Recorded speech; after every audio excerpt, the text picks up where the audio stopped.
bills. Second, CCE, cold climate efficiency.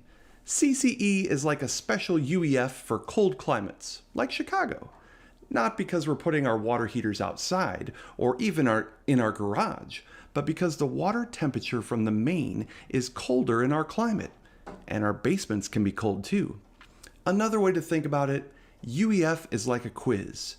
CCE is the final exam that really shows how well the water heater performs in real-world conditions. CCE is going to be very important as we look at these, and probably something that I haven't seen mentioned in any of the ratings or reviews about heat pump water heaters. If you're in a colder climate area, this video is for you.